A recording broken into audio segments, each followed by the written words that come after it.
आप सबों को जय मसीह की। यीशु का एक अनोखा चमत्कार जिससे सब हुए हैरान। दोस्तों, आज हम यीशु के एक ऐसे चमत्कार के बारे में सीखेंगे जिससे सभी लोग हैरान होकर रह गए, उसके चेले भी और सदूकी और फरीसी भी। लेकिन इसकी चर्चा ज़्यादा नहीं की गई और इसके बारे में प्रचार भी ज़्यादा नहीं किया जाता है। यस दोस्तों, ये चमत्कार यीशु के बहुत सारे उसके ईश्वरत्व के बारे में बताता है और इससे बहुत कुछ सीखा जा सकता है। यदि आप भी सीखना चाहते हैं उस चमत्कार के बारे में तो दोस्तों आप इस वीडियो के अंत तक हमारे साथ जुड़े रहिए। यस, आज का जो है ये चमत्कार मत्ती की पुस्तक 17 अध्याय और उसके 24 पद से लेकर 27 पद के बीच में है। और यहाँ पर लिखा है, और जब वे कफरनहूम में आए तो मंदिर के कर लेने वाले पतरस के पास आकर पूछने लगे, क्या तुम्हारा गुरु कर नहीं भरता है? पतरस ने उनसे कहा, नहीं, कर भरता तो है। और जब पतरस घर में आया तो उसने जो है वो प्रभु यीशु मसीह से कुछ कहता। इससे पहले वो जो है यीशु उसके मन की बात स्वयं जान गए और अपने आप कहने लगे, हे पतरस, कब लोग किससे लेते हैं, अपनों से, अपने पुत्रों से या परायों से? पतरस ने कहा कि प्रभु, परायों से लेते हैं। तब यीशु ने कहा, तो पुत्र बच गए। परंतु वे ठोकर न खाए, इसलिए जहां झील में जो मछली पहले मिले उसके मुंह खोलने पर तुझे एक सिक्का मिलेगा, उससे अपना और मेरा टैक्स हर दिन। दोस्तों, ये बात जब यीशु ने कही, सबसे पहले तो उसने जो है पतरस के मन की बात यूं ही जान ली। दोस्तों, यीशु के पास जो लोग आते थे उनको अपनी परेशानी बतानी नहीं पड़ती थी और यीशु मनो के ज्ञाता है और वो सर्वज्ञानी है, वो सब के बारे में जानते हैं। दोस्तों, जब आप यीशु के पास आते हैं तो आपको बोलने की जरूरत नहीं है कि प्रभु मेरे जीवन में क्या हो रहा है, क्या चल रहा है। बस आप खुद को सरेंडर कर दीजिए और यीशु के चरणों में समर्पित कर दीजिए और दोस्तों यीशु आपके जीवन में सब कुछ पूरा कर देगा। लेकिन दोस्तों, ये घटना बहुत बयान करती है। ये घटना बताती है कि यीशु के पास कर भरने के लिए भी पैसे नहीं थे और उनके पास इतने भी पैसे नहीं होते थे कि वो टैक्स भर दें। लेकिन दोस्तों, उसको कोई पैसे की कमी नहीं थी।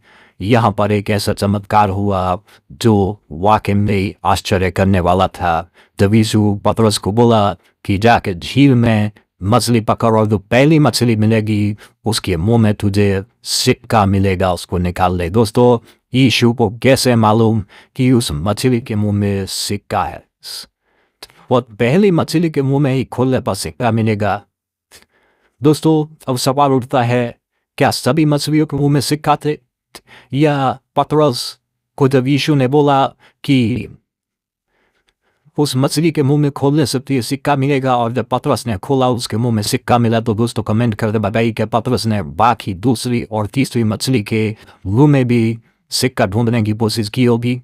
क्या पतरस ने और जो है मछली पकड़ी होंगी इस लालच में कि उनके मुंह में भी सिक्का निकलेगा? क्या उसने और जो है मछलियों के मुंह में सिक्का ढूंढा होगा? क्या पतरस को और मछलियों के मुंह में सिक्का मिला होगा?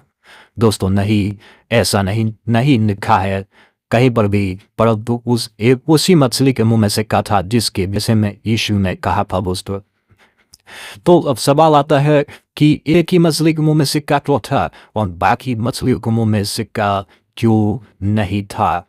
दोस्तों, यूं कह सकते हैं कि ये मछली जो है यीशु सब कुछ जानने वाले हैं और ये मछली यीशु की महिमा और यीशु के सामर्थ और ईश्वरत्व को प्रकट करते हैं। ये यीशु चाहे वो जमीन के अंदर हो या जल के अंदर या समुद्र में हो, सबकी दिशा और दशा वो जानते हैं कि किसके मुंह में क्या है और कौन क्या बोलने वाला है, किसके मन में क्या है, किसके हृदय में क्या है। दोस्तों वो सब कुछ जानते हैं। उसके बावजूद भी दोस्तों वो समय आने पर ही आपको उसका प्रतिफल देते हैं। दोस्तों पतरस ने वो सिक्का लिया और जब वो सिक्का निकाला, पतरस हैरान था कि उसने जितनी भी मछली जीवन में पकड़ी थी, वो पतरस तो मछुआरा ही था और उसने जितनी भी मछली पकड़ी, उसने कितनी मछली खाई होंगी, कितनी मछली काटी होंगी, लेकिन किसी में सिक्का नहीं निकला। दोस्तों वो सिर्फ इकलौती एक ही मछली थी वो जिसके मुंह में सिक्का निकला, और वो मछली यीशु का कर भरने के लिए आई। जैसे कि एलिया को रोटी खिलाने के लिए कौवे आए, परमेश्वर ने भेजा, वैसे ही ये मछली यीशु के घर चुकाने के लिए आई। और दोस्तों यीशु ने उस मछली के बारे में पतरस को बता दिया था कि जाके जो पहली मछली मिलेगी उसी के मुंह में सिक्का होगा। अब सवाल है, यदि ये मछली नहीं होती और दूसरी मछली पहले मिलती तो वो पहली हो जाती, सिक्का उसी के मुंह में निकलता।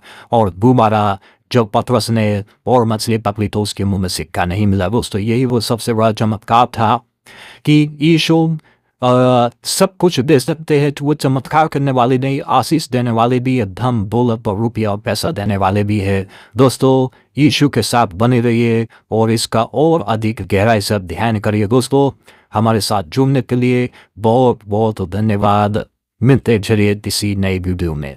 दोस्तों आप अपनी राय और कमेंट बॉक्स में कमेंट जरूर करें, क्योंकि उसको पढ़ने से हमें इंकरेजमेंट और चैनल भी सब्सक्राइब करना है। बहुत धन्यवाद।